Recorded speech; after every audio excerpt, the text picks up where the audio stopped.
Machinery भी बाहर भेजी जाए या बाहर से मंगवाई जाए तो उनके बॉक्स ताबूत नमा नहीं होते। और कर्मा वाली के डेरे का मशीनरी की दरामद या बरामद से क्या ताल्लुक। एक काबिले गौर बात यह भी थी कि सब बॉक्स बड़ी अच्छी लकड़ी से और बहुत सफाई के साथ बनाए गए थे।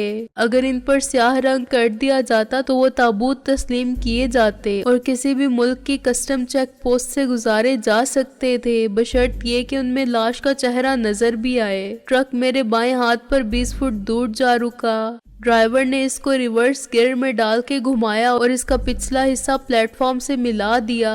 अगले हिस्से से ड्राइवर के अलावा 2 आदमी उतरे। फिर साईं पापड़ वाले के मिजार का उगबी दरवाजा खुला और 2 अफराद सब्ज यूनिफॉर्म जैसा लिबास पहने निकले। उस वक्त मैंने गौर किया कि ड्राइवर के साथियों ने भी सब्ज कपड़े पहन रखे हैं। संदूकों के ऊपर भी सब्ज रंग है और सड़क पर भी और ट्रक पर भी। ये सब कैमोफ्लेज करने के लिए था। ऊपर से या दूर से देखने वाले को जंगल में होने वाली कोई पुरस्कार कार्रवाई नजर नहीं आ सकती थी।